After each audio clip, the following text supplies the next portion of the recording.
planet Earth about to be recycled. Your only chance is to leave with us. The 90s are bracketed by two cults, each prepping for the end of the world. When they come busting in on my door with guns drawn and pointed in the air, this just ain't gonna happen. One trains for an apocalyptic battle with the armies of Babylon. The U.S. government on your doorstep, ready to get it on with you. The other preps for its final exit from Earth with aliens. We were actually making application for employment on their spacecraft. Their actions will send shockwaves through the nation. They were like lambs led to slaughter. That still echo to this day. We're taking back our country, and it's going to be biblical.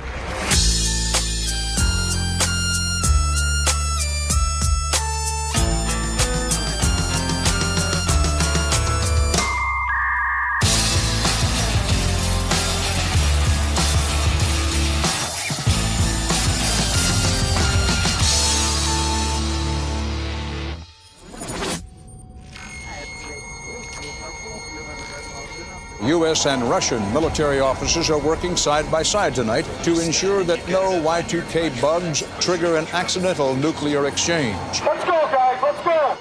As the 90s draw to a close, there's growing concern that the Y2K computer bug could wreak havoc on the nation. There is no one on this planet that can say that the year 2000 problem doesn't affect me. But for some religious zealots, the entire decade is one long string of events, proving the actual end of days is fast approaching. There's some trouble in the Middle East. Let me tell you about it just quickly. Iraqi and Kuwaiti troops have clashed at the border of their two countries. The Iraqi invasion of Kuwait brings violence to the Holy Lands. Tornadoes ravage the American Midwest. And some of the deadliest wildfires on record put California in a chokehold. There are many people now who are sort of obsessed, if you will, with the idea of the millennia. For some small groups of Christian Americans, all these events point straight to Armageddon. That final battle between the armies of heaven and the forces of evil that's prophesied in the Bible's book of Revelation. It was just in the air, the idea that the end of the world was coming. Whether by nuclear devastation, environmental disaster, or a plague that wipes out billions,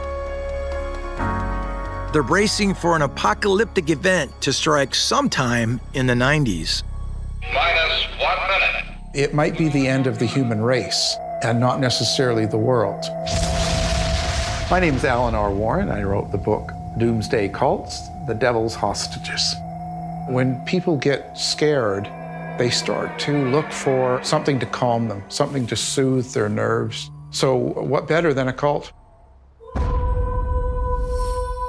For two cults in particular, their apocalyptic beliefs will lead them down a parallel path to their own self-destruction.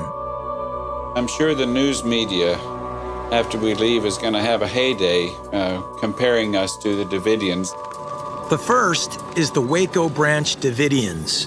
We have what appears to be a fire going on right now, raging at the Branch Davidian compound. The second is Heaven's Gate. If you're just joining us, our top story, of course, is the cult suicide near San Diego, California. Officials said today the 18 men and 21 women took their lives in stages over the past few days. How could these people choose to do something which, from my perspective, made no sense, but from their perspective, made total sense? I'm Benjamin Zeller. I'm a professor of religious studies at Lake Forest College outside of Chicago, Illinois. I wrote a book on Heaven's Gate. All right, how to start? The mass suicide in Rancho Santa Fe, California, doesn't mark the first time CBS News has reported on the cult led by Marshall Applewhite. We tend to think about Heaven's Gate as a 1990s phenomenon, but to understand them, we have to step back to the 1970s, to the mid-70s when they started. A mysterious couple appeared 3 weeks ago, circulating a flyer proclaiming a UFO would soon be ready to take whomever would follow them to another life, another world. Heaven's Gate first made national news in the wake of a public event they held in Oregon, where they literally put posters up and said, come to this little venue, this little Waldport Inn, and we're gonna have a public meeting and talk about UFOs and talk about how UFOs are real, and the Bible is real, and the Bible is about UFOs, and dozens of people show up. Today, there is a group of Earthlings who believe they're on their way to a rendezvous with such a ship for a trip to the unknown. For Heaven's Gate, the Bible was interpreted through the lens of UFOs and ufology. These ideas about extraterrestrial contact, and that flying saucers have crash landed, and that the government is conspiring to hide this from people. The idea that they offered was, you are not of this planet. You have been on a spiritual quest, and that's valid. Spiritual quest is good. It's good to try meditating. It's good to read different texts. It's good to try different religions. But what is better is to realize that none of those paths will take you to the ultimate.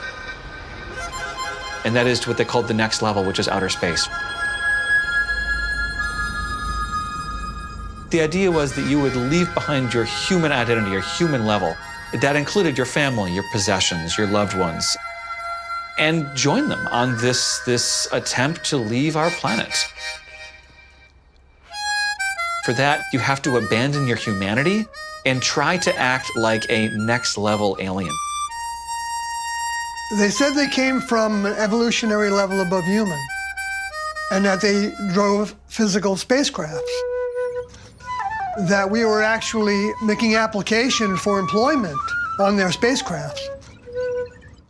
My name is Sawyer. I was part of T and Do's group that became known as Heaven's Gate for 19 years. I could deal with a saxophone if you wanted to.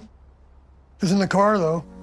We're talking about a place that has existence outside of time of the human kingdom and outside of the environment, or this section of space that we refer to as the universe. T is Bonnie Lou Truesdale Nettles, and Do is Marshall Herf Applewhite. They were here to bring updates to the Bible and to fulfill prophecy. These are the two, claiming to be millions of years old. T and Do actually come to decide that they are two beings referred to in the book of Revelation as the two witnesses. The job of the two witnesses is to preach the truth of heaven, and then to be martyred, to be killed on the street. We're going to be murdered at the completion of this testimony, and when we are, after 3.5 days, we're going to walk up. Just get right up and you're going to watch us. Through the technology of the extraterrestrials, they're going to be restored to life. They can then demonstrate to the world the reality of this extraterrestrial technology, and that the Bible is simply a record of extraterrestrial investigations. Those people who choose to go along will be picked up by a UFO, and they will be leaving this earth forever. Why didn't you decide to go? I'm too human. This was an extreme group. They say, come join us, we're gonna live out of campgrounds. You're gonna spend the day meditating and trying to overcome your humanity. Didn't appeal to a lot of people, and increasingly it was hard to get converts. So at one point, after being heckled, T stood up and she said, the harvest is closed. We're gonna turn inwards. We're gonna effectively go underground. We're gonna stop proselytizing, stop holding these meetings. We're gonna focus on overcoming our humanity. But when one of the co-founders succeeds in overcoming her humanity, the intended result doesn't happen. In the mid-'80s, Bonnie Lou Nettles gets increasingly sick. She has cancer, which spreads. Then eventually she passes away. And she does not, as far as anyone can tell, get picked up by UFO. T's vehicle died in 1985, and it did change the group in the sense that Do believed that T was his older member. So Do had to operate alone. When that happened, Applewhite changed, and he started looking at things in a different light. Death of the body, or losing the body, losing the vehicle, essentially has no long-term effect on me. Yes, he was distraught, but he got over it very quickly, and for all intents and purposes that I could see. Now alone, as sole leader of the group, Applewhite makes a profound shift in his philosophy. Doe is effectively for members of the group. He is Christ reborn, and he is the second coming. And that's a big transition. And the group really has a sudden shift towards the idea that, well, perhaps they're not gonna, in an embodied form, get onto the spaceship and fly off, but it might be something in a more metaphysical, metaphoric, spiritual level.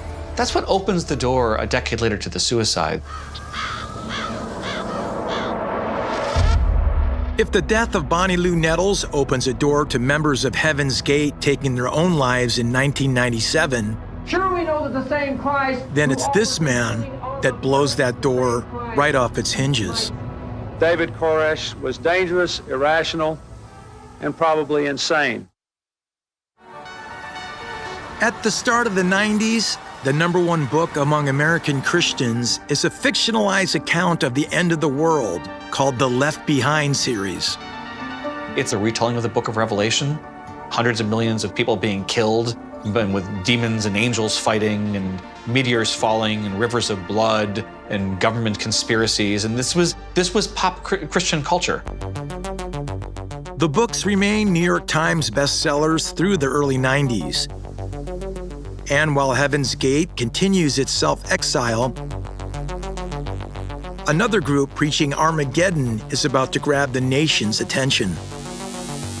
The groups we tend to think about when we're thinking about doomsday cults, well, Heaven's Gate is one of them, but probably the best example might be the Branch Davidians in Waco.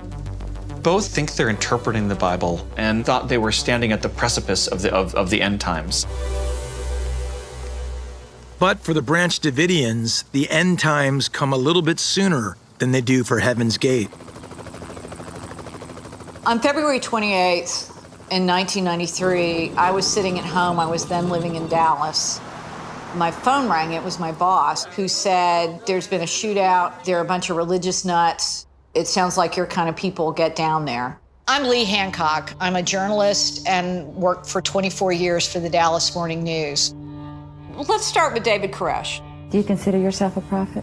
Let me say this much. I consider myself someone who's found grace in the sight of Christ.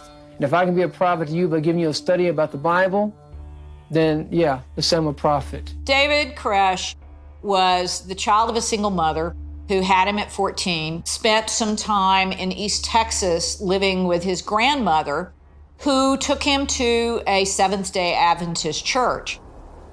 The Seventh-day Adventists are a religious group that focus a lot of their attention on the end times, when Christ will return and there will be a great conflict, and the believers will go to heaven and everyone else will suffer and go to hell.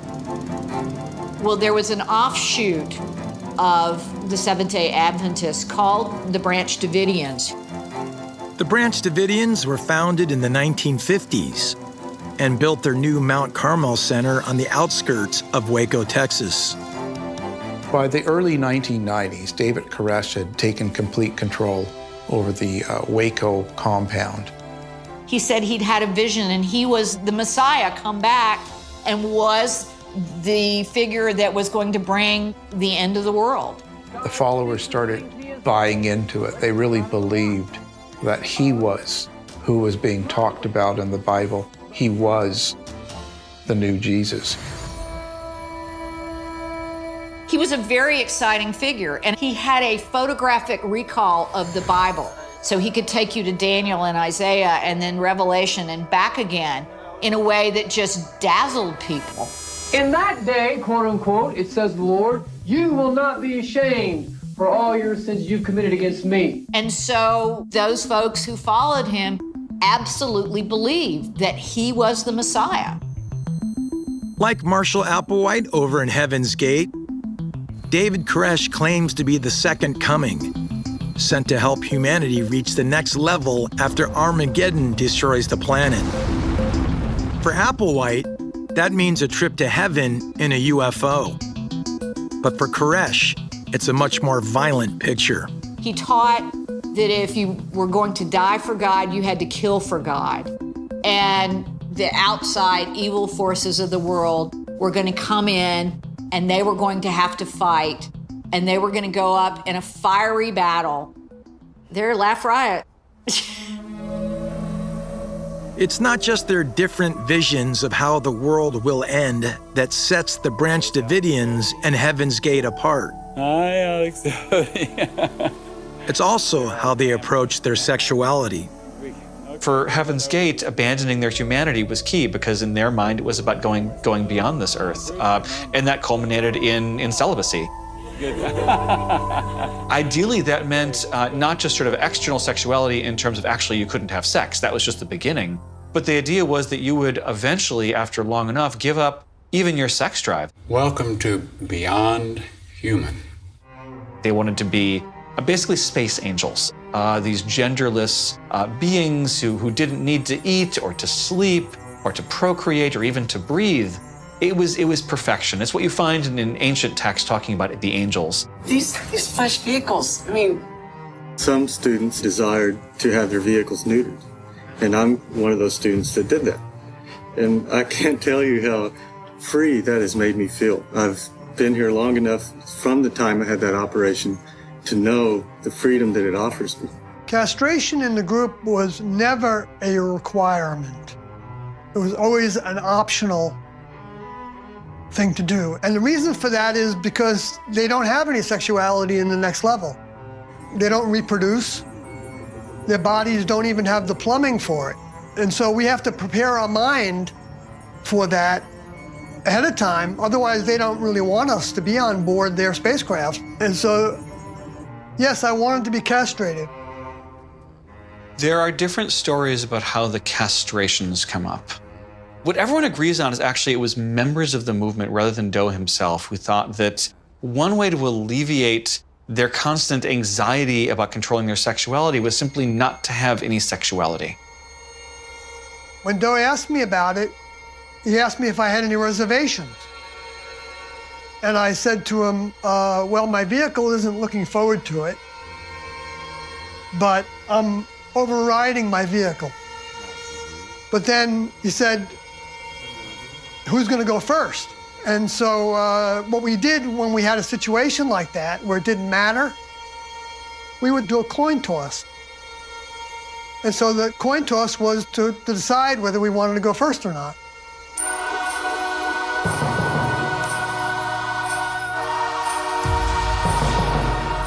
Sawyer loses the coin toss and never gets castrated. But 8 other members, including Applewhite, do go through with the procedure.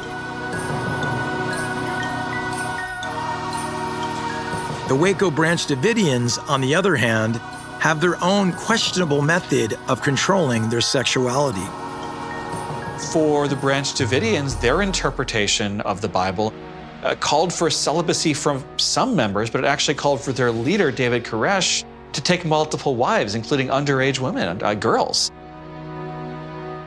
At that time, he started implementing his own rules and lifestyles. He started having sex with a lot of the females, whether they were married or not. This was a problem because he started doing this with girls as young as 12. He came up with the new light that was a teaching that said not only could he have multiple wives, but no men could have wives, and he was going to take all of their wives, every member of the group. Some of the members that had their wives that were now having sex with David Koresh or having his child, some of them left rather upset, so they ended up making complaints. So how's God going to talk to me in the latter days? Those complaints, along with reports that Koresh is stockpiling weapons, finally make their way to the ATF and the FBI, who team up to go and arrest Koresh.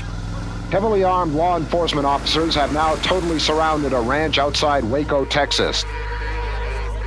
To Koresh and his followers, the arrival of armed federal officers outside their compound is the confrontation they've been preparing to fight all along.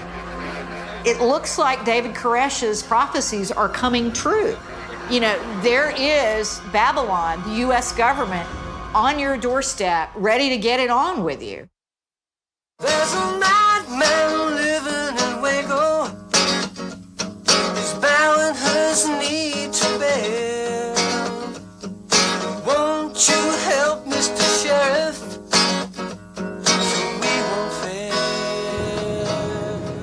The Federal Bureau of Alcohol, Tobacco, and Firearms, after a months-long investigation, was going in with a major operation to arrest Koresh for gun violations and search the compound for evidence of illegal weapons.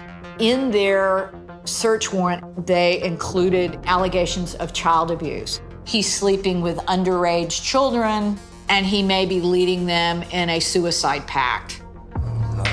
The problem was that Koresh and his group had been tipped off.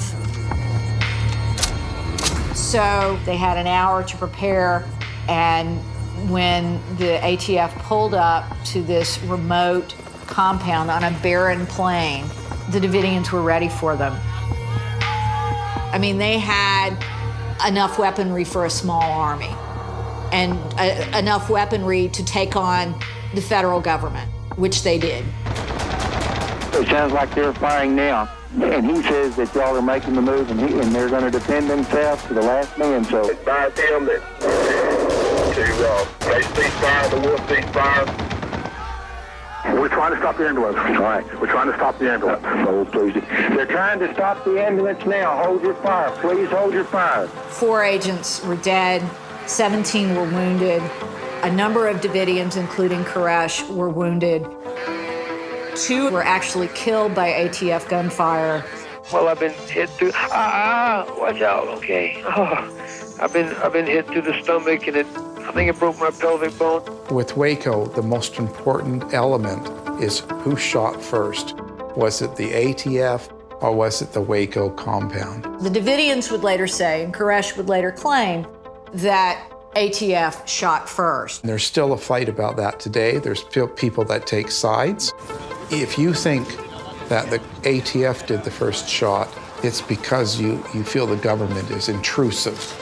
And if you're on the other side, then you think, of course, the Waco, they were the bad people. David Koresh was holding them hostage, and he's the one that did the first shot, so it's his fault. After that first gunfight, federal officers lay siege to the compound, while the media lay siege to the federal officers. This was day 16 of the standoff in Central Texas. The tense standoff between cult leader David Koresh and federal agents is now entering its 4th week. This was the 48th day of the standoff between... To help contain the situation, the ATF and FBI call in support from the local military base. There was a point the head of the hostage rescue team said, well, I'm going to bring in an Abrams tank. And so literally they ordered an Abrams tank to come up. The problem with that was that if you are a Davidian looking at this army amassed outside with the biggest tank in the U.S. arsenal, you know, it looks like David Koresh's prophecies are coming true. Koresh taught his followers, and they fervently believed, the only way to get to heaven was to go with him through this fiery ending where they knew that they were going to die. When they come busting in on my door with guns drawn and pointed in the air, and someone fired me, then I'm going to lay down and die for anybody. This just ain't going to happen. After a 51-day siege, federal agents bring it to an end by driving a tank straight into the compound. News networks from all over the world beam their live coverage to millions of households. Also watching are members of Heaven's Gate. When we began to see on the news the experience in Waco, Texas, with the Branch Davidians and David Koresh, we were following the news every day on that. At one point, we were watching TV, and that's when the fire started. We have what appears to be a fire going on right now, raging at the Branch Davidian compound. And we were watching it live, and we were all aghast that that happened. And that, you know, all the military presence and everything that was happening there. You had this national trauma aired live on national television. You knew when you watched that fire, you were watching more than 70 people, including more than 24 children, dying in that fire right over your lunch hour. In the wake of Waco, Doe Applewhite believed that the government was going to come get them and kill them, and that ultimately this was an okay thing because this is what would resolve the problem of how to get themselves to the next level. He talked about how we might buy a rifle or two and use it, not against anybody, but to pose a threat so that if the government thought of us as a fanatical cult and that knew that we had weapons, that they might be the instrument of our exiting our vehicles. Look at the camera. You look great. But suicide by cop was never a possibility. They had no interest, no ability to use weapons. But ultimately, the government had no interest in coming to get this group. They didn't break any laws. This was a movement that paid their library fines in the week before their suicides. There was no interest from anyone in raiding them. For Heaven's Gate, a violent standoff with law enforcement wasn't in their future, which forces Marshall Applewhite to come up with an alternate plan for his members to, as he puts it, shed their vehicles. This is your chance. I'm here.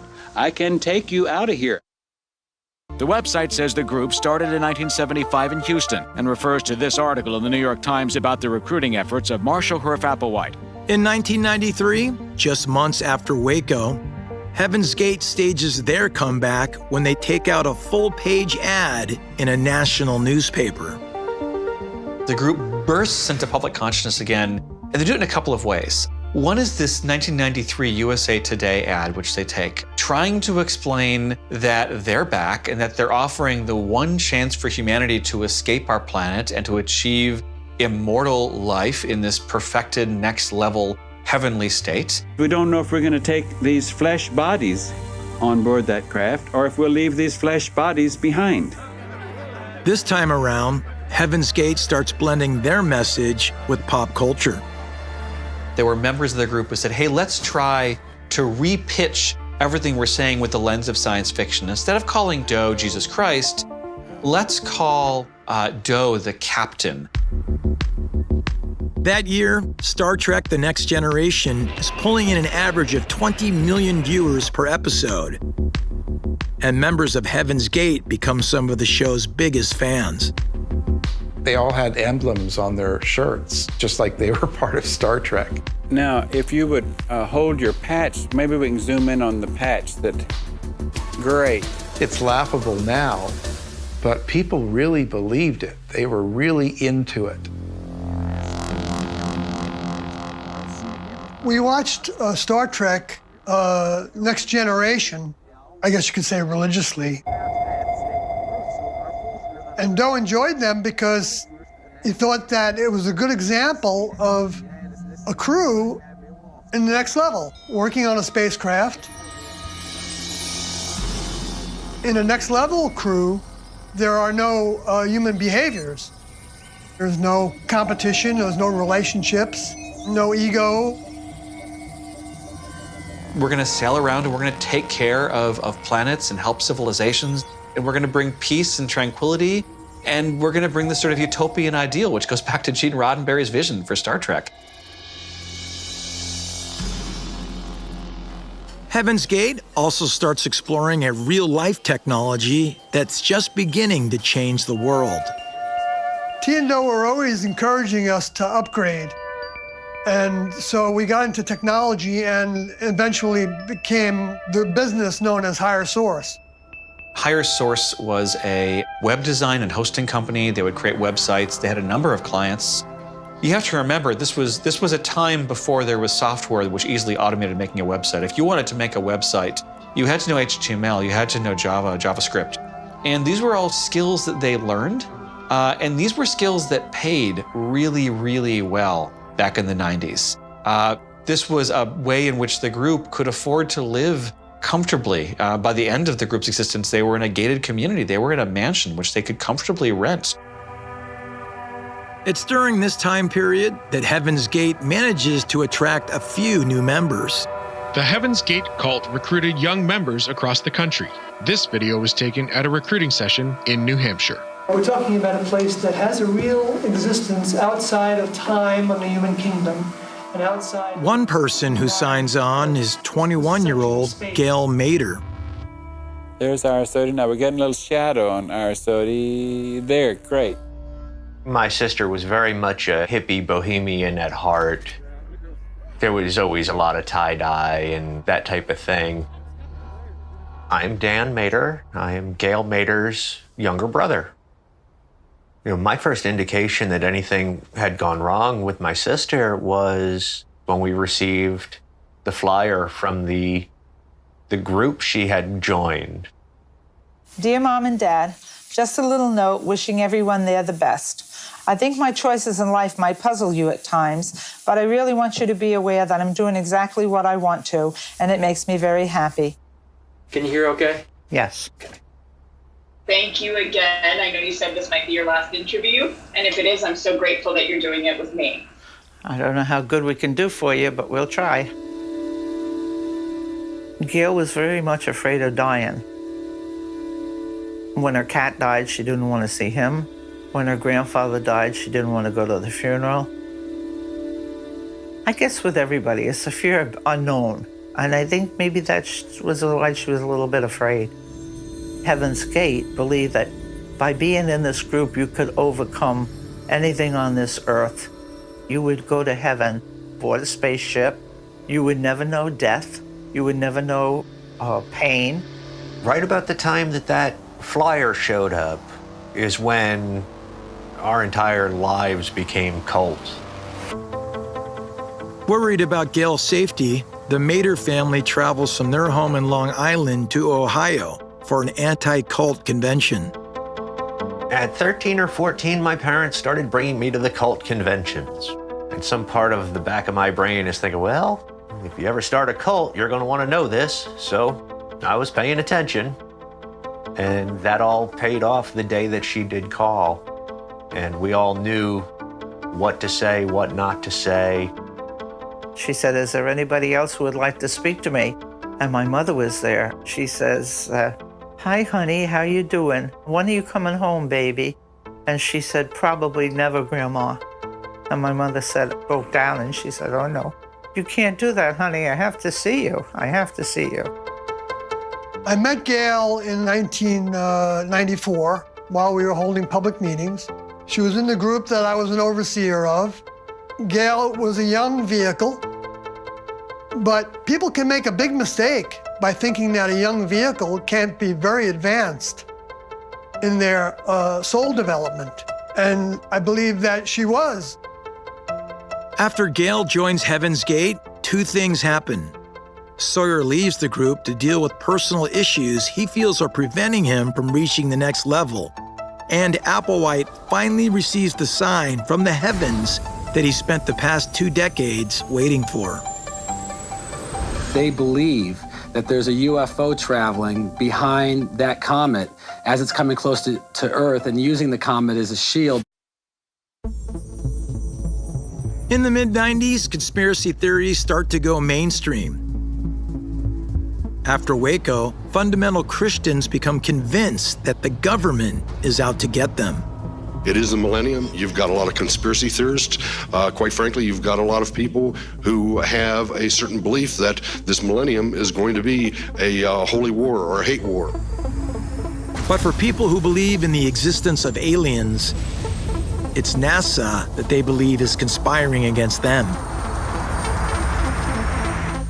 Then, in the summer of 1995, 2 amateur astronomers named Alan Hale and Thomas Bopp spot something NASA has seemingly missed. A massive comet, 30 miles in diameter, hurtling through space. And Heaven's Gate believes there's a deeper truth that's attached to it. The story of the end of Heaven's Gate cannot be separated from the claims that Hale-Bopp comet had a companion. This idea that there was a giant planet-sized UFO trailing Hale-Bopp comet and that NASA and the government were conspiring to hide it from the people, members of Heaven's Gate said, aha, there's the marker we've been looking for. For Applewhite, this is his ticket to the stars.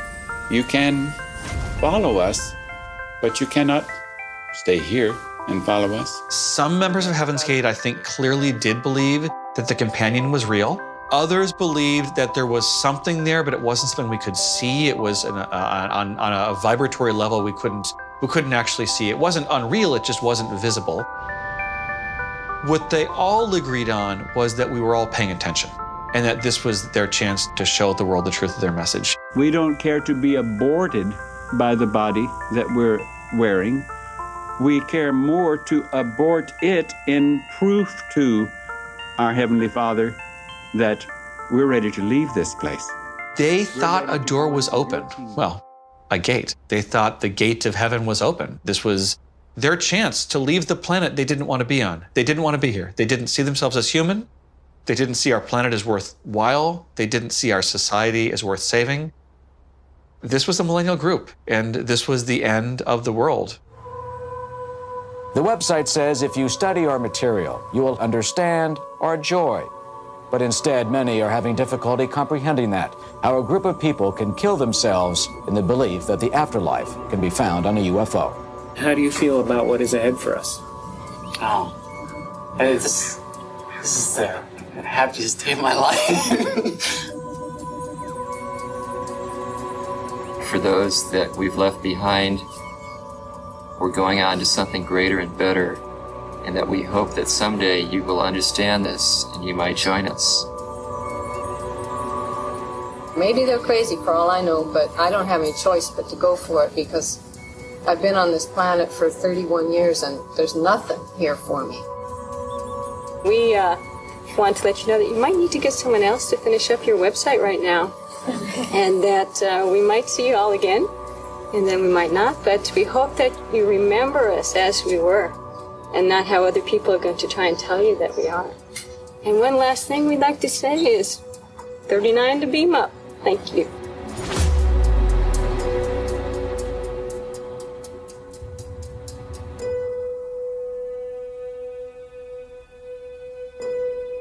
On this Easter Sunday, a day for celebrating life and rebirth, the struggle goes on to understand how 39 people could have chosen death.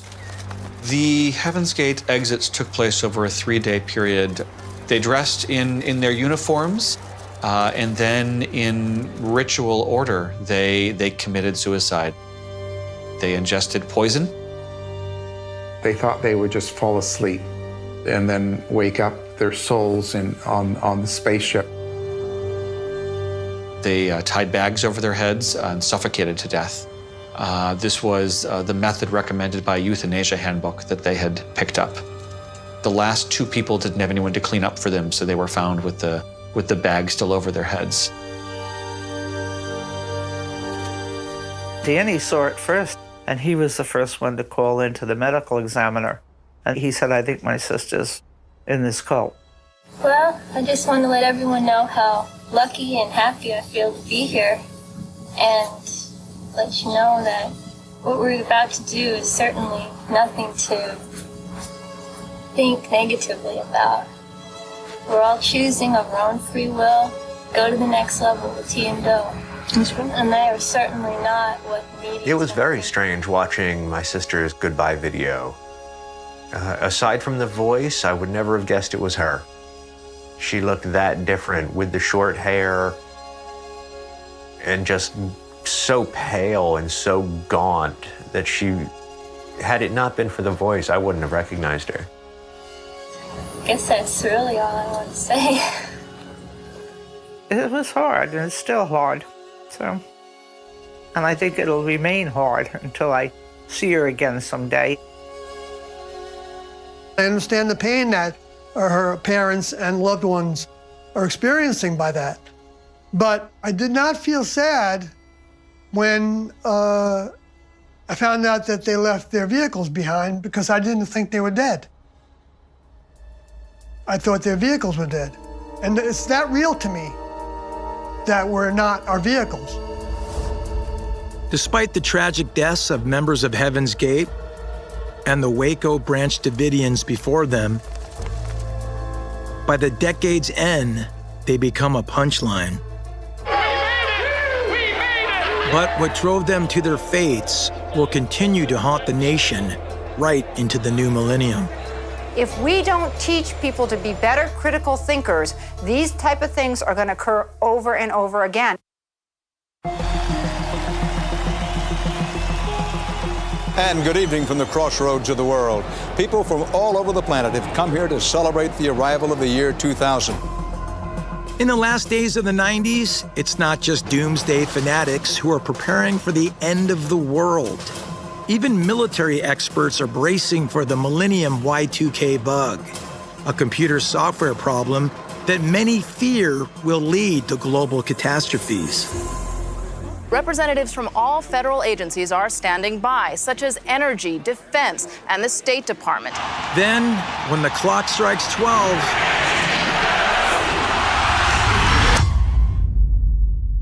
nothing happens.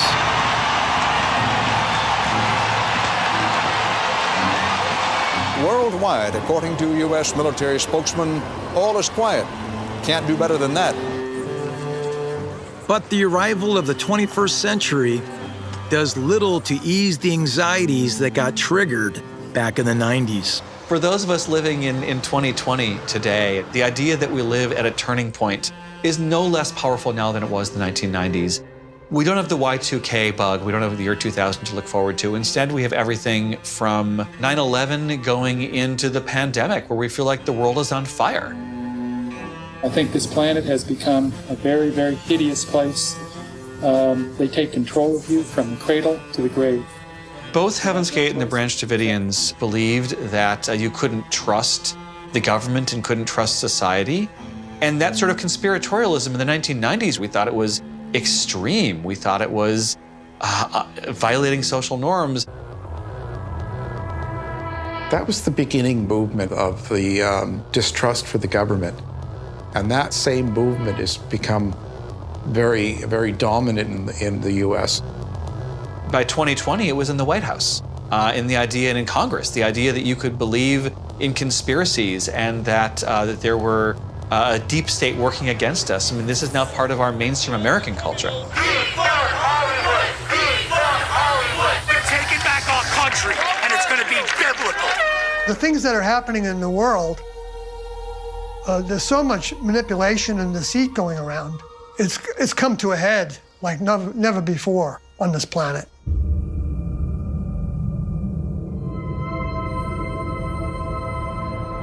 What's the difference between a cult and a religion? And I still don't have a real answer to this day.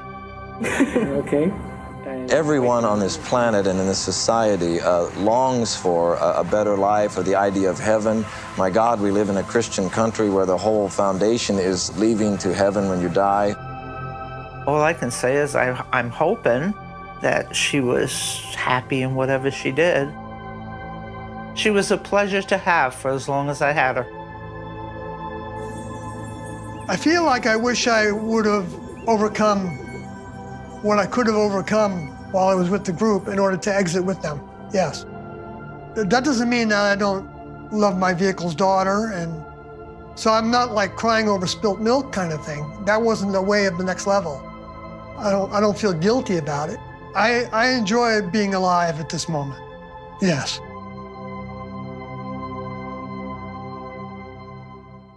The lawyer corrected. They returned to the flat in a daze. Raquel was waiting, her face etched with worry. So she asked. No prison, Dell said, trying to find a silver lining. Not yet, anyway. But we've got a year to pay off the debt, or they take the goods, everything of value. Well, that won't take long, Rodney muttered, looking around the living room. We haven't got anything of value, except this flat. And the council owns that. No one's even looked at it in 5 years because Dell had it priced as if it were a penthouse in Mayfair. I was trading on its potential. Dell snapped. And I'm still a trader. I've been trading since I was 12. I could sell rice to the Chinese. I just need a new angle. The firm's liquidated. Dell, Raquel said softly, "You're disqualified from running it." Dell's eyes narrowed. A familiar spark, the one Rodney feared most, began to flicker. "I'm banned from running it, but the company can still operate. We just need a new managing director, someone young, enthusiastic, someone with ideas." He looked at Rodney. Rodney froze. "No, no way. I know that look. That's the plonker look." "Rodney," Dell said, his voice dropping into a persuasive purr. "Think about it. Legally, there's nothing to stop you taking over. Managing Director Rodney Trotter. It has a ring to it, doesn't it? Like a bell. A very successful bell. I be in charge?" Rodney asked, a dangerous glimmer of ambition showing through his fear.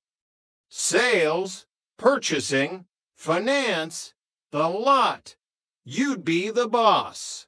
Rotters, I'd just be a consultant, an advisor, a significant other to the business." Chapter 5. The Managing Director's New Clothes. Within a week, the Peckham Echo carried a small, somewhat desperate advertisement. Trotter's Independent Traders. Under new management. Managing Director, Rodney Trotter.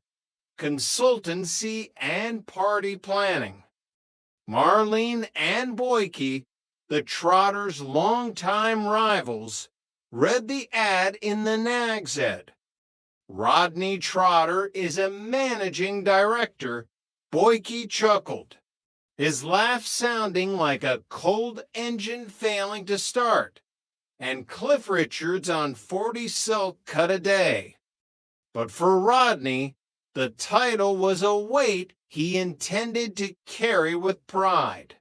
He began wearing a suit, a slightly ill-fitting one from a liquidation sale, and carrying a briefcase that contained nothing but a ham sandwich and a map of South London. He even started listening to Mozart's Symphony No. 38 to ease his executive stress. "It helps me unwind," Trig, Rodney told Trigger, the local road sweeper who was as reliable as he was dim. "Are there no words to it, Dave?" Trigger asked, staring at the CD player. "No, Trigger, it's instrumental." While Rodney played at being a mobile, Dell was busy in the background, plotting their grand return. He was waiting for the big one, the opportunity that would wipe out the tax debt and put them back in the yellow coppery. The opportunity arrived in the form of a television screen. "Welcome to the game show that everyone is talking about," the television blared. "This is live. This is Jonathan Ross. And this is Gold Rush." Dell watched the screen, his eyes widening. 100,000 pounds. The gold at the end of the rainbow. "I'm going on it," Dell announced. "I've worked it all out. I'm a natural for telly. I've got the charisma, the wit, and I know my history." "Dell," Cassandra said, looking up from her book. "Last night, the question was who introduced the potato to England. and you said King Edward. I didn't hear the question properly. Dell protested. I thought he said, who is the king of potatoes? It was a trick question. Chapter 6, The Studio Lights. The night of the recording, the atmosphere in Nelson Mandela House was electric. Dell had spent hours preparing, which mostly involved trying to squeeze into a suit that made him look like a very expensive sausage. You look brave, Raquel told him, adjusting his tie. Rodney and Cassandra stayed behind to mind the business, which really meant waiting by the phone in case a legitimate customer accidentally called. The studio was a blur of neon lights and cheering crowds. Jonathan Ross, flamboyant and quick-witted, moved through the contestants like a shark through a school of tuna. And finally, Ross announced, "We have Derek Trotter from Peckham, a businessman who enjoys fine wines, the theater, and 16th century Italian Renaissance art." Lovely jubbly, Dell whispered to himself, flashing a thumb at the camera. The game was a roller coaster. Dell navigated the early rounds with a mix of luck and sheer bravado. He correctly identified Kilimanjaro as the highest mountain in Africa. Any idiot knows Fuji makes cameras, he boasted. He survived a challenge from a financial advisor named Mike. Then came the green question, 25,000 pounds. In which state was President Kennedy born? Ross asked. Dell paused. He thought of the assassination. He thought of the motorcade. Well, Dell said, trying to be clever, when he was assassinated in 1963, he was in a terrible state. He died. The audience groaned. Ross shook his head. I need one of the three options, Derek, Texas, Florida, or California. Dell panicked. He used his shot in the dark. Florida, he guessed. The buzzer sounded like a death knell. No, Derek, it was Texas. You're frozen out. But there was a lifeline. A penalty question worth 50,000 pounds. If he got it right, he went to the gold question. Which classical guitarist wrote the opera The Child and the Enchantment? Was it Ravel, Segovia, or Rodrigo? Dell's mind went blank. He looked at the camera, his eyes pleading. I'm going to have to use my SOS, Jonathan. And who is your savior tonight? Derek. My brother, Rodney. He's at home, taking care of business. He's got to GCEs. You know, he's the brains. Chapter 7, The Ravel Disaster. Back in the flat, the phone rang. Rodney snatched it up. Hello, is that Rodney? Piss off, Mickey, Rodney shouted. You're getting on my tits now with the impressions. Rodney, it's Jonathan Ross. We're live on air. Your brother needs your help for 50,000 pounds. Rodney froze, his heart hammered against his ribs. Oh, my God. Hi, Jonathan. How are you? We don't have time for pleasantries, Rodney. Here's the question. Which classical guitarist wrote the opera The Child and the Enchantment? Ravel, Segovia, or Rodrigo. Rodney didn't hesitate. He had studied art. He had executive stress music. It's Ravel, Del, 100%. I'm certain. You heard him. Del shouted in the studio. I'll go with Ravel. There was a pause, a long, agonizing silence that seemed to stretch across the whole of London. Derek, Jonathan Ross said, his voice filled with genuine regret. That was the wrong answer. It was Segovia. Ravel was a composer, but he wasn't a classical guitarist in that context. You've lost everything. You're frozen out. The world collapsed. Del kicked the podium. The audience gasped. In Peckham. Rodney dropped the phone. The dial tone sounding like the final notes of a funeral march. Chapter 8, The Aftermath. Del returned to the flat hours later. He looked like a man who had been through a car wash without the car. I was certain. Rodney moaned, slumped on the sofa. I could have sworn it was Ravel.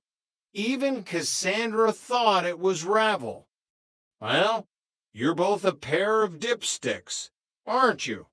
Del snapped, though the fire had gone out of him. Everyone knows Ravel makes shoes. It was a trick question. They sat in silence, the weight of the 40-9-1,000-pound debt pressing down on them. The dream of the gold was gone. They were back where they started, bankrupt, tired, and stuck in a flat with a ghost of an uncle and a child who thought he was a gangster. Then the phone rang again. Del picked it up. What? No. His face changed. A look of pure, unadulterated shock crossed his features. He says there's been a mistake. It was Ravel. The researchers got it wrong. He says I can take the $50,000 and go back on the show. Rodney leaped up. Yes, I knew it. I'm a genius. But Thendall's expression shifted. He heard something in the background, the faint, unmistakable sound of a jukebox playing Hooky Street in the Nag's Head. Wait a minute, Del growled. Nicky Pierce, you little rat, I'll kick your arse into shredded duck. He slammed the phone down. Was it him?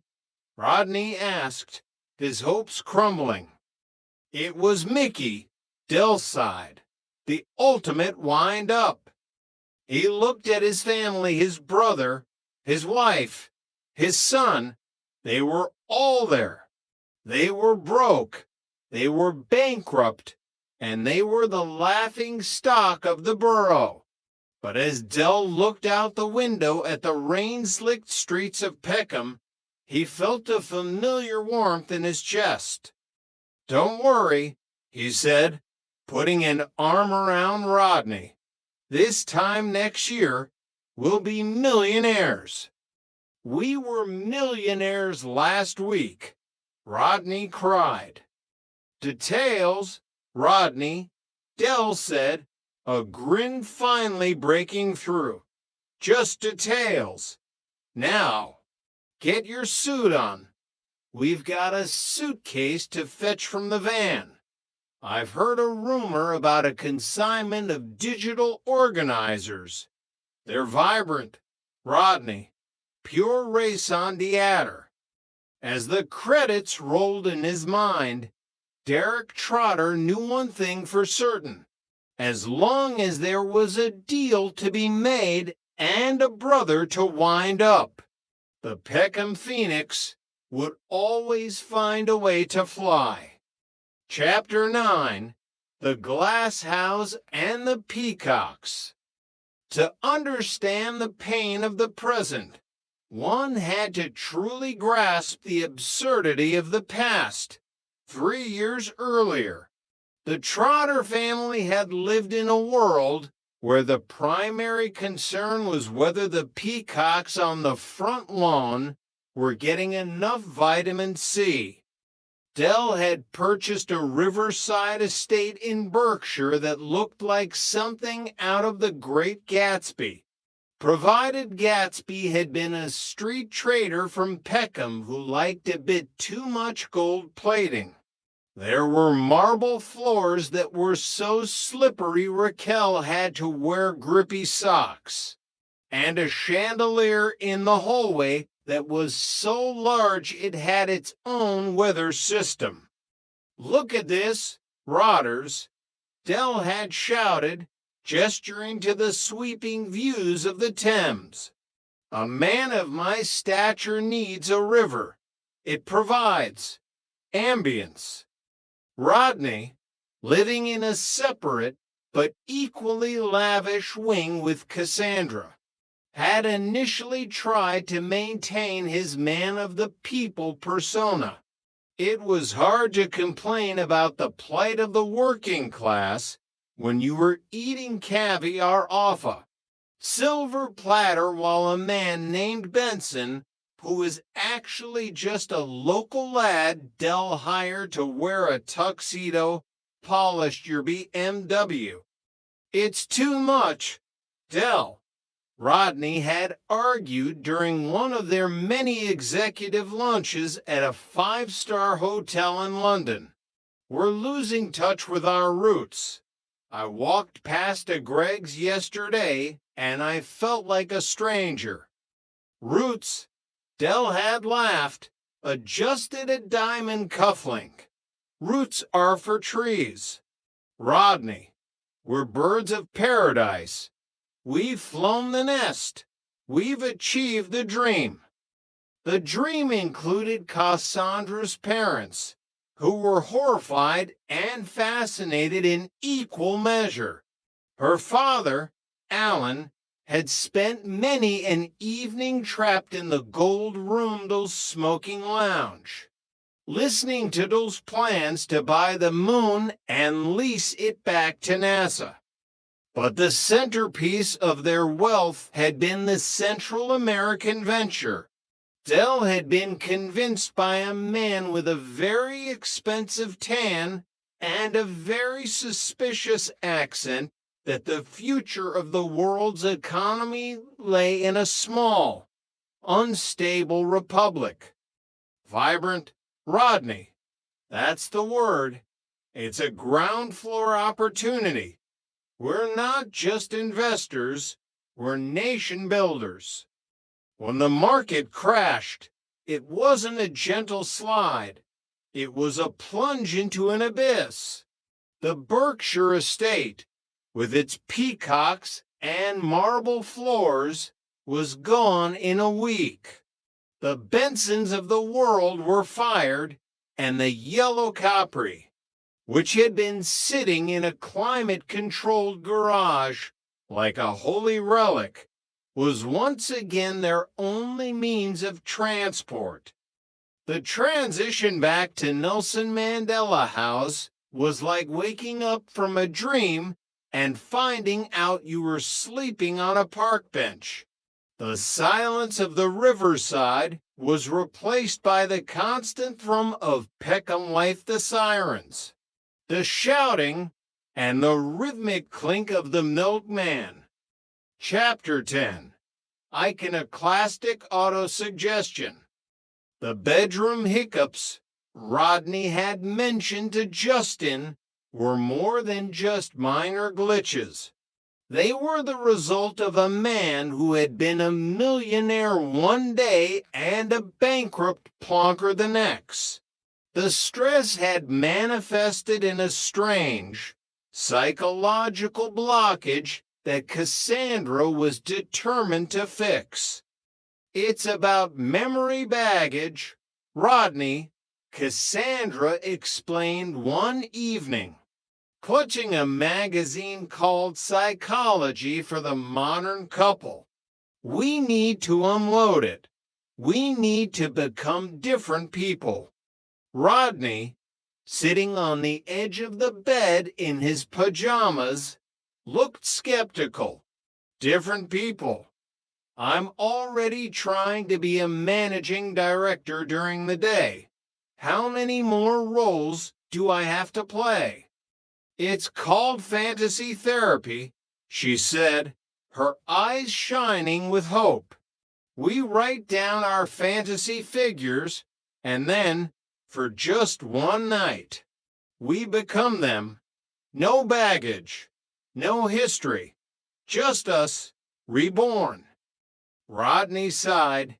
And does this involve dressing up? Absolutely not. She lied. It's all in the mind. We suspend reality. 2 days later, Rodney found himself standing in the living room, wearing a leather tunic that was 3 sizes too small and a pair of sandals that made his feet look like hairy paddles. He was supposed to be Russell Crowe Gladiator. I look like Spartacus with piles. Cassandra, he shouted toward the bedroom. Cassandra emerged, dressed in a full Metropolitan Police uniform, complete with a hat and a radio. I thought you liked the bill, she said, adjusting her belt. I like watching it. I don't want to be arrested by it. Rodney protested. This isn't autosuggestion. This is a costume party for 2. The evening was a disaster of epic proportions. Every time Rodney tried to unleash the beast, the itchy wool of the tunic or the clinking of Cassandra's handcuffs broke the spell. To make matters worse, Del kept knocking on the door, asking if they'd seen his lucky cufflinks. Go away, Del, Rodney screamed. I'm busy being a Roman general. A Roman what? Del's voice came through the wood. I knew you were a bit weird, Rotters, but that's taking the biscuit.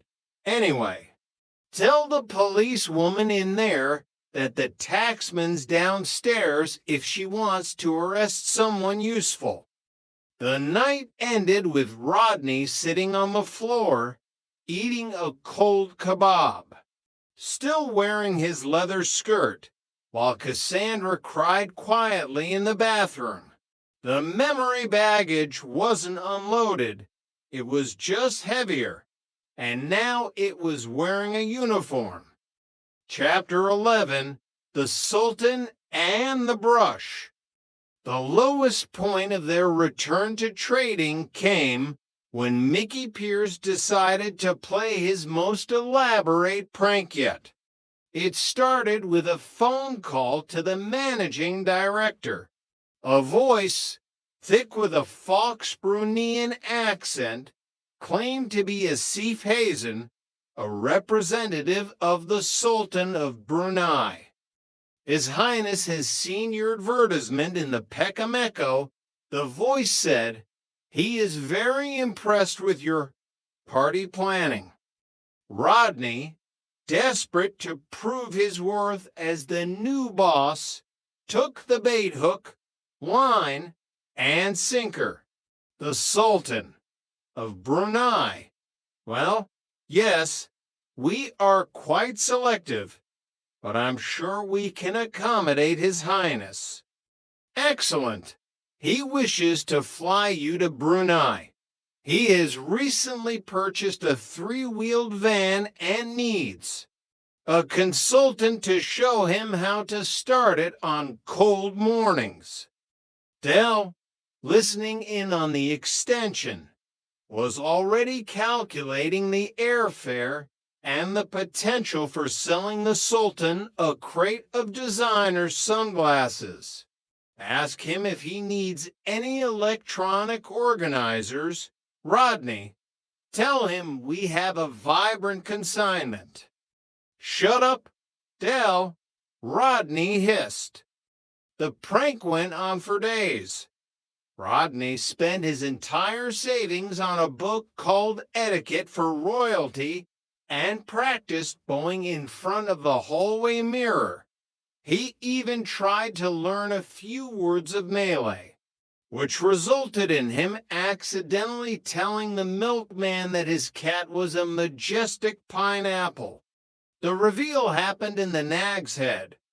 Rodney arrived in his best suit, carrying a folder full of consultancy proposals, only to find Mickey Pierce and the rest of the gang wearing cardboard crowns and singing "Oh, Sultan of Peckham."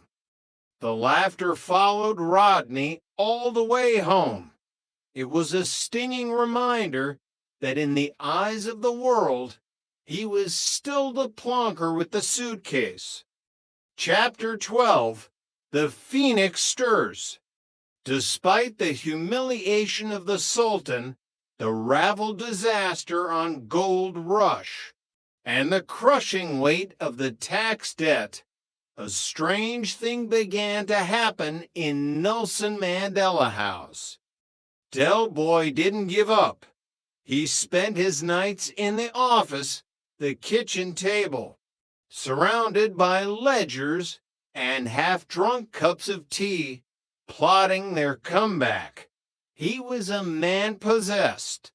He found a supplier in Hong Kong who could provide unbreakable glass that turned out to be sugar-based, and he nearly sold 500 of them to a local restaurant before realizing they would melt in the dishwasher. It's a minor setback. Raquel, he insisted. We're pivoting. We're transitioning into ephemeral art. Rodney, watching his brother's tireless energy, felt a spark of the old trotter spirit. He realized that the money hadn't been the most important thing. The thrill of the chase, the constant, desperate, and often ridiculous attempt to stay one step ahead of the world was what kept them alive. You know, Del, Rodney said one evening as they shared a bottle of cheap cider on the balcony, looking out over the flickering lights of the estate. We're pretty good at this. At what? Being bankrupt. No, at surviving. We've been millionaires and we've been paupers. And we're still the same to idiots in a yellow van. Del smiled, his gold tooth catching the light. Idiots, speak for yourself.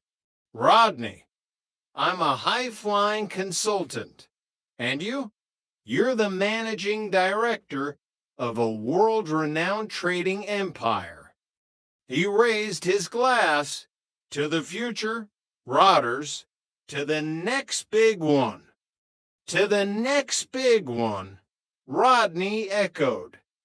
The Peckham Phoenix hadn't just flown, it had crashed, burned, and was now dusting itself off, ready for another go. Because in the end, as long as there was a deal to be done and a plonker to help do it, the Trotter name would never truly fade. Epilogue, the trading continues.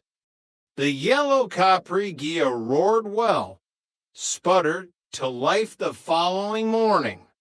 The new management sign was slightly crooked, but it was there. They hadn't won the gold, but they still had the lead. And in the world of the Trotters, lead could always be sold as silver if you found the right buyer. Kushti, Del whispered, shifting into gear. Absolutely cushy.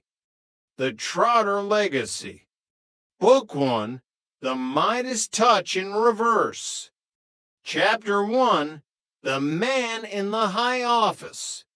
The leather in Justin's office didn't just smell of money, it smelled of the kind of ancient, inherited wealth that made Del Boy's designer suits feel like they were still on the rack at a Romford market. Derek Del Boy Trotter sat in the plush armchair, his fingers twitching toward a cigar he knew he shouldn't light. Beside him, Rodney the younger, lankier, and perpetually more anxious brother looked as though he were awaiting a terminal diagnosis rather than a business interview. "I'll fetch the suitcase from the van," Del had joked earlier, a reflex from the days when the suitcase was their entire world. But now, the suitcase was a relic of a past life. They were men of substance now. Or, at least, they were supposed to be. Justin, a man whose skin looked like it had been buffed by professional grade of silk, leaned forward. His eyes were sharp, scanning the two brothers from Peckham like a scientist examining a strange new species of beetle. "I've got the basic details," Justin began, his voice a smooth baritone that echoed off the mahogany walls. "Your business career, the various enterprises. But I want to get an insight into the real you. How you started, how you became so successful, your raison d'etre." Rodney winced at the French. He glanced at Del. "Oh, no," Del whispered, leaning toward Rodney. "Laboratory Garney." "It's raison d'etre, Del," Rodney hissed back. "It means reason for being." "I know what it means, Rodney.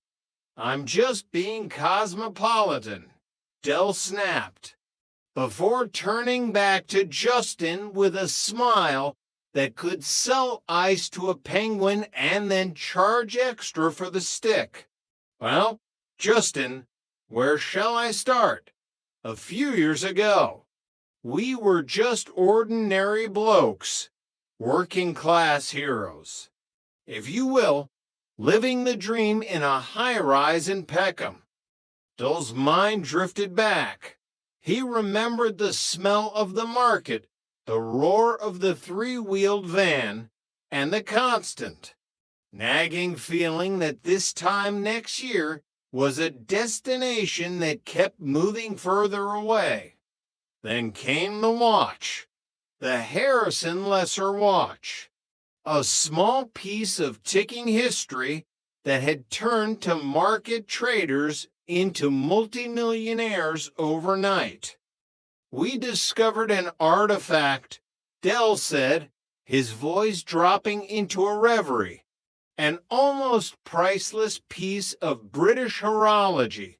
At first, Rodney here being the philanthropist he is wanted to give it to the British Museum. A gift to the nation," he said. Rodney looked at the ceiling. "I never said that, Del." "You did, Rodney. In your heart, you did. But eventually, we decided to flog it. 6.5 million pounds. It was a number that still made those heads spin. They had divvied it up. In short, Uncle Albert had a nice little drink to see him through his twilight years, and then they had looked to the future. We sought professional advice," Del continued, his chest swelling. "A city stockbroker.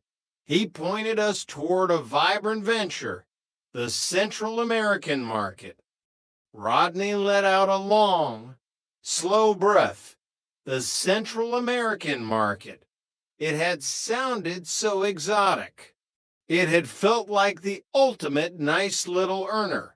But the tides of the sea, as Del often mused, were as unpredictable as a Peckham election. Chapter 2, The Gilded Fall. The transition from the penthouses of London to the sun-drenched shores of Barbados had been seamless. For a while, the Trotters lived like royalty. There was Raquel, Del's significant other, the woman who had stood by him when he was selling hooky watches and now wore diamonds that could blind a pilot. There was Cassandra, Rodney's wife, whose patience was perhaps the only thing more substantial than their bank balance. And there was Damien, the son Del worshipped, the boy who would never have to know the weight of a suitcase. But even in paradise, the ghosts of Peckham lingered. We took the family everywhere, Del told Justin, his eyes shining with a mix of pride and a lingering grief he couldn't quite name. Business trips to the Caribbean, luxury hotels. We were making more money than the Royal Mint. But we weren't. We weren't just about the cash. We were about the style. He remembered the swimming pools, the champagne, the sense that they were finally, truly untouchable. And then the news hit. It was like the changing of the seasons. One day it was summer, and the next, the world was frozen. The negotiations in Central America had collapsed. The vibrant venture turned out to be a house of cards built on shifting sands. The internet, that invisible web Del only half understood, had carried the news of their ruin faster than a speeding bullet. Suddenly, Rodney interjected, his voice flat. The calls stopped coming. Our business associates became ghosts. We were in a financial wilderness. They had paid for their last luxury hotel on a credit card that was withdrawn before the ink on the receipt was dry. They had returned to London not in a private jet, but in a scramble of desperation. But we had friends, Del said, his voice regaining some of its gravelly strength. Good people. Mike Fisher, the landlord of the Nag's Head, he put his life savings into our venture, remortgaged the pub. Justin's eyebrows rose. And where is Mr. Fisher now? Del's face fell. He's in the nick, awaiting trial.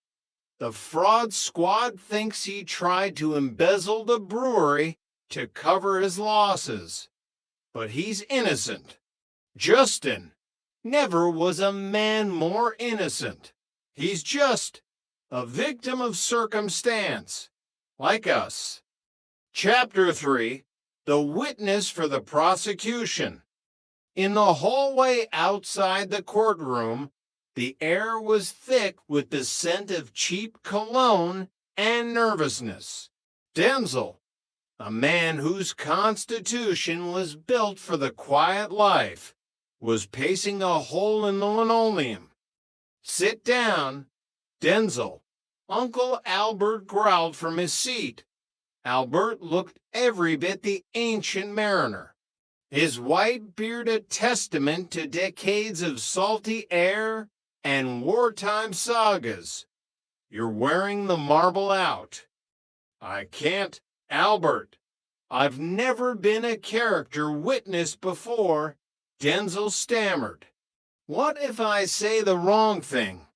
What if they find out about that time in '80 for with the van?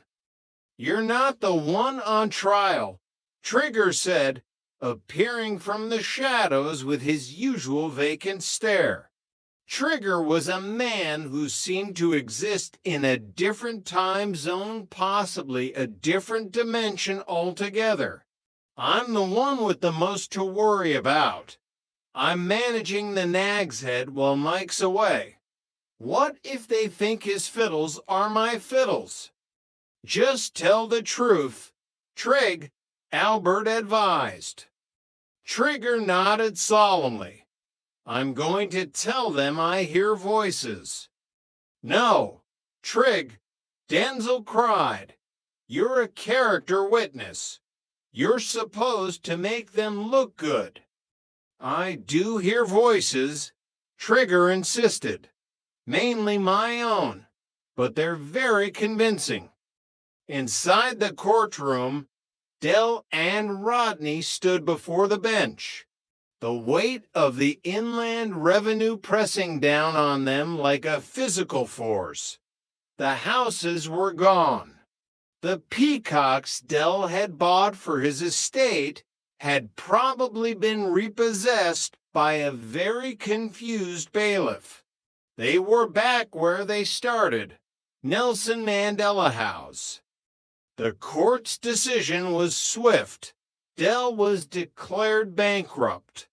Rodney was exonerated of responsibility mostly because the court viewed him as an administrative bystander, but the debt remained. £48,754, plus interest. Don't worry, sweetheart, Dell told Raquel that night, as they sat in the familiar, cramped kitchen of the flat. I've worked it all out. I'm a trader. I've been trading since I was 12. I could sell rice to the Chinese. The firm's liquidated, Dell, Rodney said, looking at his brother with a mixture of pity and annoyance. You're disqualified from running a company. Those eyes twinkled. The old spark. Exactly. I'm disqualified. But you aren't, are you?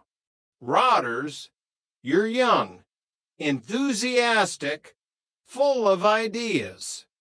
Rodney paused, a piece of toast halfway to his mouth. What are you saying? Trotter's independent traders, under new management. Managing director, Rodney Trotter. I'll just be the consultant, the power behind the throne, the Richelieu Louis XIV. Rodney's chest puffed out just a fraction. Managing director, I suppose. Legally, there's nothing to stop me. It's a brilliant idea. Rodney, argent, competent, as they say in Canada. Chapter 4, The Last Voyage of the Ancient Mariner. The news of Uncle Albert's passing had come with the suddenness of a winter gale. He had been living in sin with Elsie Partridge down on the coast, enjoying a retirement filled with cognac and the retelling of his wartime adventures to anyone who couldn't run fast enough. The funeral was a somber affair, or it should have been. Dell, Rodney, and the family stood by the graveside in a cemetery they barely recognized. The wind whipped around them. I feel bad, Dell whispered to Raquel, leaving him here while we were off globetrotting. I wish we'd taken him to Barbados. We asked Dell, Rodney reminded him. He didn't have a passport. The man had been around the Cape of Good Hope 20 times, but couldn't get past Heathrow security.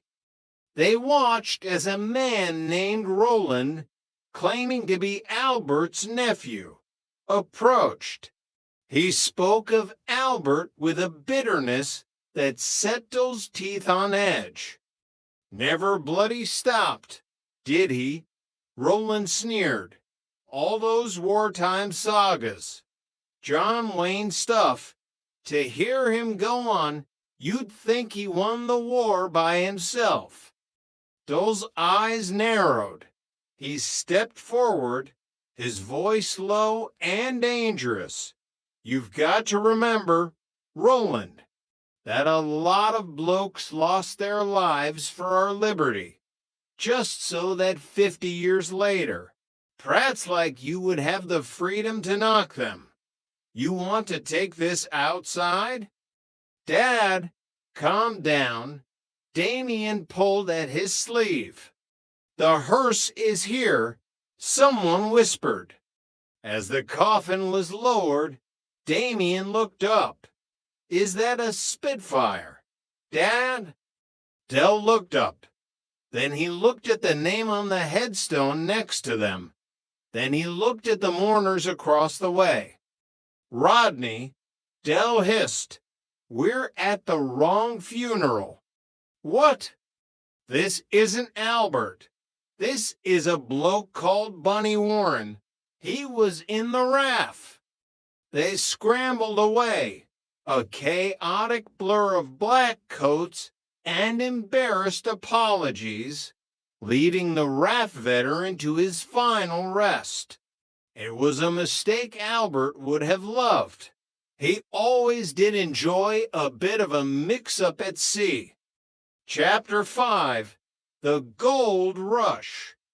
The debt to the Inland Revenue loomed like a dark cloud over Nelson Mandela House. Dell needed a miracle. He needed a big win. And as he sat in front of the television, watching Jonathan Ross host the latest hit game show, Gold Rush, he saw his path. I'm going on it, Dell announced. I'm going to win the $100 grand. Dell, you thought the potato was introduced to England by King Edward, Cassandra pointed out. I didn't hear the question properly. I was distracted by his tie. Despite the skepticism, Dell made it. He found himself standing under the bright studio lights, facing Jonathan Ross. He looked out into the audience, seeing Raquel and Damien cheering him on. He sailed through the early rounds. Kilimanjaro. Any idiot knew that. The state President Kennedy was born in. He used a shot in the dark and guessed Florida. He was wrong, it was Texas, but he was still in the game. Then came the 50,000-pound question. Which classical guitarist wrote the opera The Child and The Enchantment? Jonathan Ross asked, was it Ravel, Segovia, or Rodrigo? Dell froze. He looked at the options. He felt the sweat pricking at his hairline. He needed his SOS. He needed the one person he could always rely on for a bit of book learning. I'll call my brother, Rodney, Dell said. The phone rang in the flat. Rodney, currently dressed as a Roman gladiator for a fantasy therapy session with Cassandra, who was dressed as a policewoman, answered the phone. Hello, Rodney, it's Jonathan Ross. Oh, piss off, Mickey Pears. Rodney snapped before realizing it actually was the BBC. The question was relayed. Rodney, the man with the GCEs, the man who had read The Guardian at least twice, didn't hesitate. It's Ravel, Dell, 100%. You heard the man. Dell shouted to the studio. It's Ravel. I know my classics. The silence that followed was agonizing. Jonathan Ross looked at Dell with a pitying expression. I'm afraid it was Segovia. Rodney was wrong. Dell's world collapsed. He had been so close. He had felt the gold in his hands. He walked off the stage, a broken man, leaving his family and his dignity behind in the studio. Chapter 6, The Ravel Twist. Hours later, Dell wandered into the flat. His shoulders slumped. Raquel and the others were already there, the atmosphere thick with disappointment. I'm sorry, Raquel, Dell mumbled. I could have sworn it was Ravel. And so could I, Cassandra sighed, still adjusting her police hat. Well, you're both dipsticks then, aren't you? Dell snapped, his old fire returning for a brief moment. Everyone knows Ravel makes shoes. It was a trick question. He sank into the sofa, defeated. But then the phone rang. Hello. Yes, this is Derek Trotter. What? No. Dell's face went through a kaleidoscope of emotions. Shock, disbelief, and finally, a grin that could light up the whole of South London. He says there's been a mistake. It was Ravel. The researchers got it wrong. I've won the 50.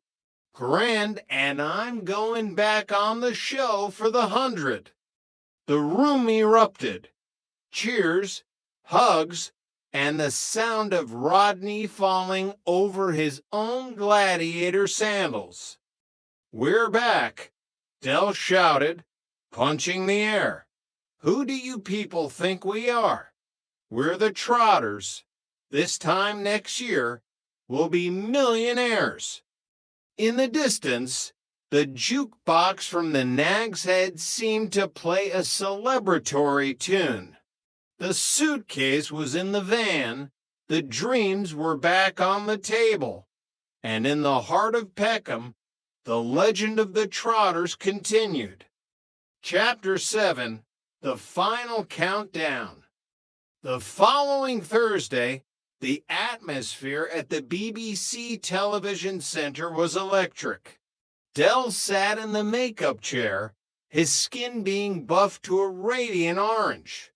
He wore his luckiest suit, the one with the subtle pinstripe that he swore looked like bars of gold in the right light. Don't worry, Mr. Trotter, the makeup artist whispered. The country is rooting for you. The Ravel incident is the biggest story in the press. I know, darling, Dell said, checking his reflection. I'm a national treasure, like the crown jewels, only with more charisma. Back in Peckham, the Nag's Head was packed. Trigger, Denzel, and Sid had organized a viewing party. Even Marlene was there, holding a drink that was 80% umbrella. If he wins, Denzel said, his voice trembling with excitement, he might pay me back for that faulty satellite dish. Don't be optimistic, Denzel, Trigger advised. I once lent him a $5 in 1974. I'm still waiting for the interest to compound. The show began. Jonathan Ross looked more fashionable than ever, and the audience went wild as Dell walked out. The questions were harder now.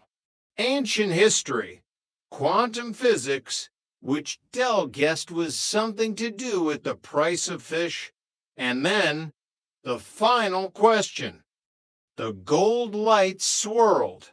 The music reached a crescendo. For 100,000 pounds, Derek, Jonathan began, his voice dropping to a whisper. Which 18th century explorer discovered the Hawaiian Islands? Dole's mind went blank. He looked at the choices: Captain Cook, Christopher Columbus, or Sir Francis Drake. He felt the ghost of Uncle Albert whispering in his ear something about the Pacific, something about a bad batch of rum. He thought of Rodney. Rodney, who is currently at home, probably hiding under the sofa to avoid the stress. He thought of Raquel and Damien. Captain Cook, Dell said, his voice steady. James Cook. I remember it because my old granddad once tried to sell a map of the islands to a bloke in the Nag's Head. The studio fell into a hush. Jonathan Ross held the silence for an eternity. Derek, you are correct. The explosion of noise was deafening. Dell was swamped by glitter, lights, and the realization that the taxman was officially off his back. Chapter 8. A New Dawn in Peckham. The celebration at the Nag's Head lasted until the early hours of the morning. Dell arrived in a stretch limo, his pockets literally bulging with the official confirmation of his winnings. Drinks on the house, Dell roared as he was carried into the pub on the shoulders of his friends. But as the night wore on and the champagne began to settle, Dell found himself sitting in the corner with Rodney. The gladiator outfit had been exchanged for a sensible sweater, but Rodney still looked slightly shell-shocked. We did it, Rodders, Dell said, clinking his glass against Rodney's. The debt's paid. The flat is safe. We might even have enough left over for a nice little holiday. Not Barbados, maybe somewhere a bit more. Humble. Wagner Regis? Dell? Rodney said, looking at his brother. I'm sorry I got that first question wrong. I really thought I'd blown it for you. Forget it, Rodney. If you hadn't been wrong, we wouldn't have had the drama. And without the drama, we wouldn't have been on the front page of the Sun. It's all marketing. Prove. It's all part of the master plan. In the corner, Trigger was talking to a portrait of the Queen. I hear voices. Your Majesty, they're telling me that this time next year, we're going to be millionaires. Dell laughed, a sound that echoed through the smoky room. The suitcase might be in the van, and the van might be a bit rusty, but the Trotter spirit was invincible. As the sun began to rise over Nelson Mandela House, painting the concrete in shades of pink and gold, Derek Del Boy Trotter looked out over his kingdom. You know, Rodney, he whispered, life's a lot like the changing of the seasons. But as long as you've got family and a bit of laboratory, Garney, you'll always find your way home. It's raison d'etre, Dell. Rodney sighed. Whatever, Rodney, just whatever. As Dell always said, Nange tout. The end. Only Fools and Horses, The Trotter Chronicles. A novelization of If They Could See Us Now. Chapter 1, The Echoes of a Suitcase. The yellow Reliant Regal Supervan 3 rattled through the streets of Peckham. a three-wheeled relic of a bygone era that refused to die. Inside, the air smelled of stale cigars, knockoff perfume, and the faint, lingering hope of a man who believed that this time next year will be millionaires, even though, technically, they had already been millionaires and lost it all. Derek Delboy Trotter gripped the steering wheel with fingers adorned with rings that caught the pale London sun. He was humming a tune, a rhythmic cadence that mirrored the ups and downs of his life. It was a song about suitcases and mysteries, about the changing seasons and the tides of the sea. It was the anthem of the street trader, the philosophy of a man who lived by his wits and his hooky gear. "I'll fetch the suitcase from the van," Del muttered to himself, his voice a gravelly baritone. "'Cause if you are the bestest, but you don't ask questions, then, brother, I'm your man."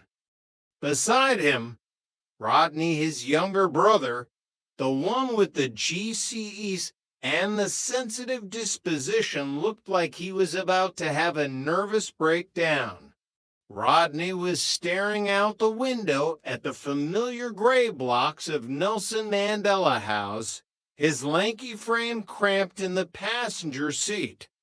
"What's up with you, Rodney?" Del asked, glancing at his brother. "You look like a dog that's just realized the cat's got the house keys." "I'm a bit nervous, that's all," Rodney replied, his voice thin. "I mean, this bloke we're going to see, this Justin, he's a documentary filmmaker. Del, a professional. He's not going to be asking me anything about my private life, is he? My marriage? My problems?" Del gave a dismissive wave of a gold-clad hand. "Of course he ain't.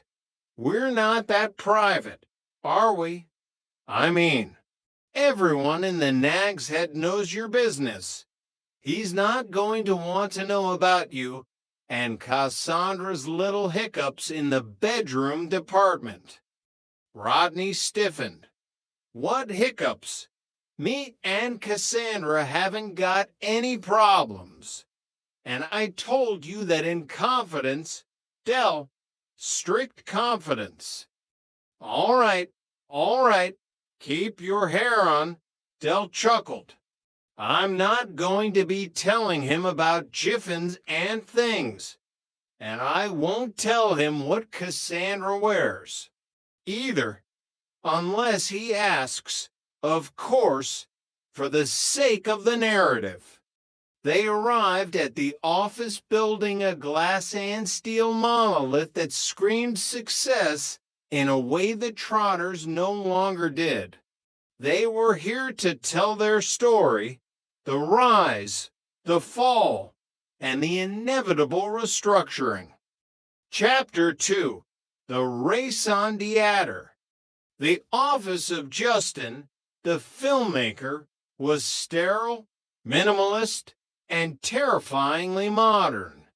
Justin himself sat behind a desk that probably cost more than Bill's entire inventory of digital watches. "Sorry to keep you waiting," Justin said, not looking particularly sorry. "It's been a particularly busy morning. Now, I've got all the basic details about your business career, etc. But what I'd like to do is to get an insight into the real you.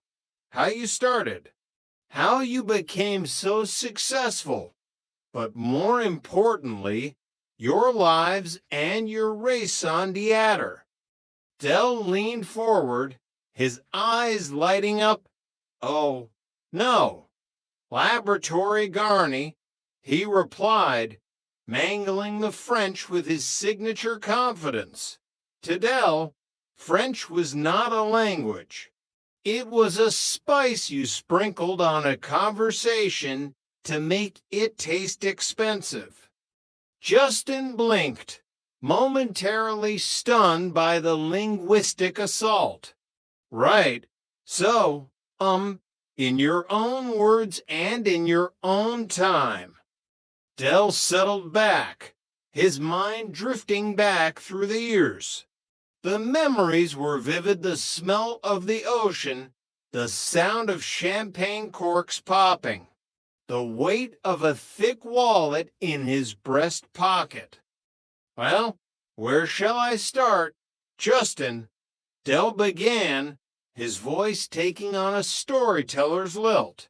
Up to a few years ago, we were just very ordinary people living, well, very ordinary lives, weren't we, Rodney? Weren't we? Rodney nodded gloomily. And then Del continued, his eyes sparkling, as you know. One day I discovered an historic and almost priceless artifact, the Harrison watch. We didn't know what to do with it at first.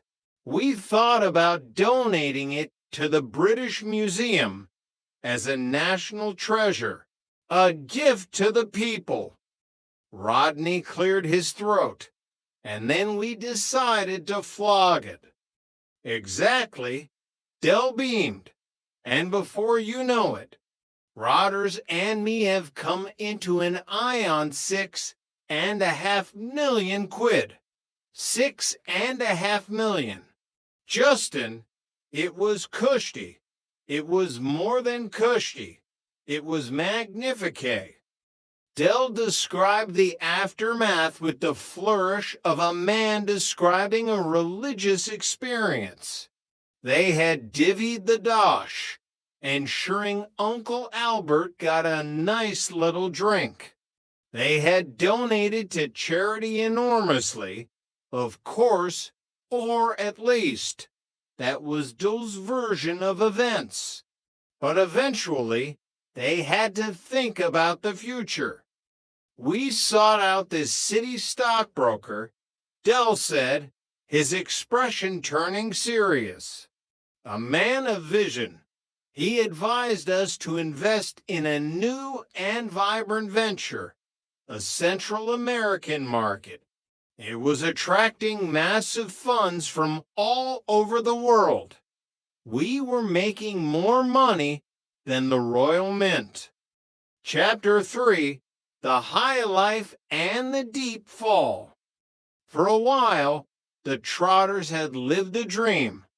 Del described the luxury villas in Barbados, the private jets, and the constant flow of cocktails with little umbrellas.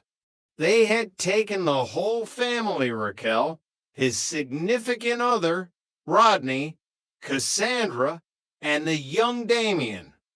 Even the memories of Damien's antics were tinted with gold. People were complaining at the hotel. Del chuckled. Dominic, the manager, said Damien had. Well, he'd relieved himself in the swimming pool. Cassandra was all upset, but I told her all little boys do that, don't they? Rodney groaned. Yes, Del, but not from the top of the 4-meter diving board. The laughter in the office died away as Del's face fell. The memory of the crash was like a cold wind blowing through the room. And then, just as everything seemed to be going so well, something terrible happened, Del whispered. The Central American market hadn't just dipped, it had evaporated. Negotiations collapsed, the currency became worthless, and the investments vanished into the jungle air. They had been wiped out. The credit cards were withdrawn while they were still in their luxury hotel. Derek is, if nothing else, a very creative businessman, Rodney added, his voice dry. He came up with a solution to our dilemma. We ran. We literally ran for the airport. The news hit the UK like a thunderbolt. Their business associates vanished. The phone stopped ringing. They were cast into a financial wilderness. Their old friends from Peckham were gutted for them mostly because many of them, like Mike Fisher from the Nag's Head, had invested their own life savings into those sure thing. Poor old Mike, Dell sighed. He remortgaged the pub. He's in prison now, awaiting trial for embezzlement. The fraud squad claims he tried to recoup his losses by dipping into the brewery's till. Never was a man more innocent. He confessed to everything, Dell, Rodney pointed out. He was under duress, Dell insisted. Chapter 4, The Court of No Miracles. The scene shifted in Dell's mind to the sterile hallways of the bankruptcy court. The atmosphere was thick with the scent of cheap floor wax and desperation. Denzel, Trigger, Boyke, and Sid were there the Peckhamfer, acting as character witnesses. Denzel was wearing the marble out, pacing up and down, Dell recalled. He was terrified. He'd never been a character witness before. I told him he had nothing to worry about, Dell said. But Trigger was a different story. He told me he was going to tell the judge he heard voices. He wasn't even on trial, Rodney exclaimed. He was just there to say you were an honest man. The court case had been a disaster. The Trotters had lost everything. Their company-owned properties, the villas, the estate with the peacocks were gone. All that remained was their old flat in Nelson Mandela House, which Dell had fortunately kept in his own name. It just goes to show how our fortunes altered, Dell mused to Justin. 1 minute we're drinking Crystal on a yacht. The next we're back in Peckham, arguing over who used the last of the milk. The tension in the flat had been unbearable. The rows were constant. Dell and Rodney blamed each other for the crash.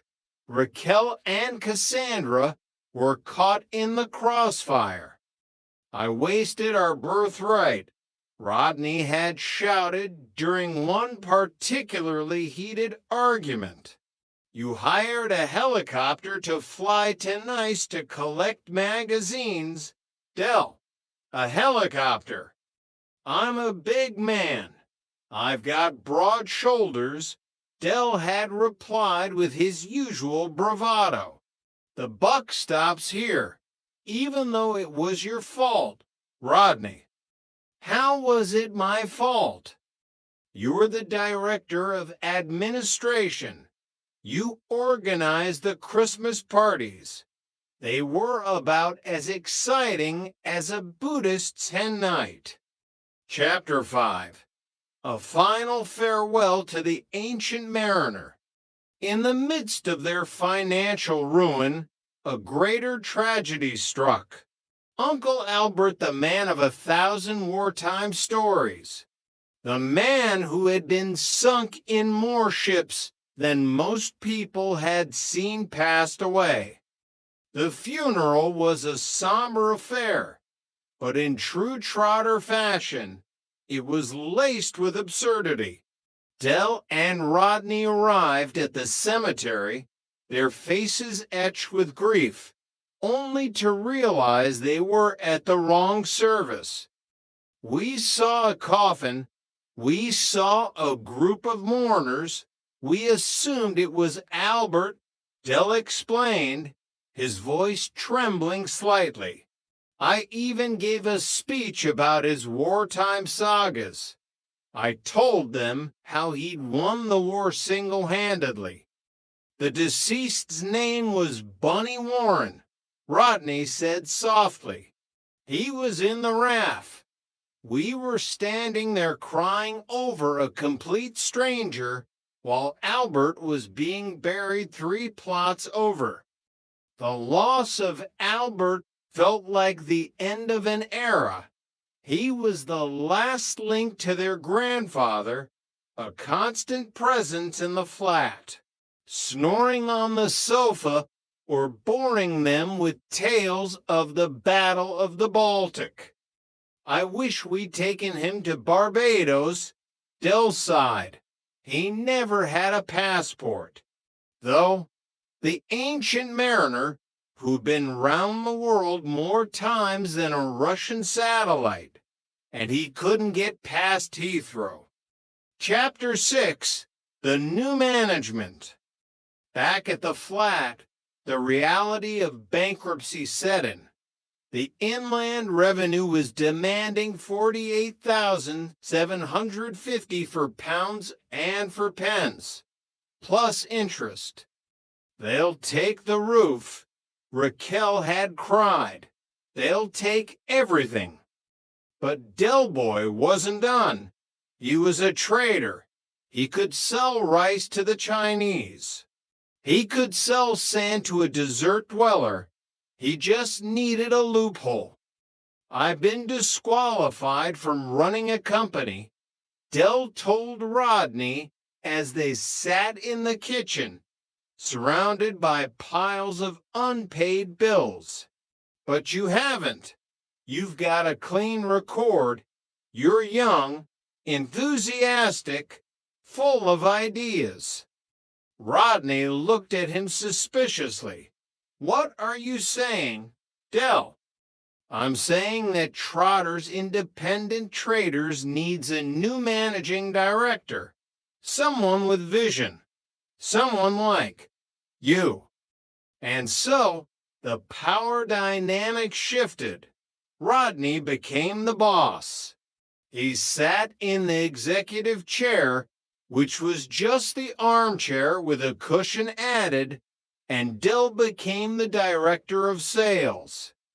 I'm going to be in charge of sales, purchasing, and finance, Rodney announced to the family, trying to sound authoritative. Congratulations, Rodney, Raquel had said, though her eyes were full of doubt. Del had immediately set to work, consulting for his brother. He even tried to convince Rodney that they could make 100 pounds. Zero by appearing on a new game show called Gold Rush. I can do it, Rodney. I've worked it all out, Del insisted.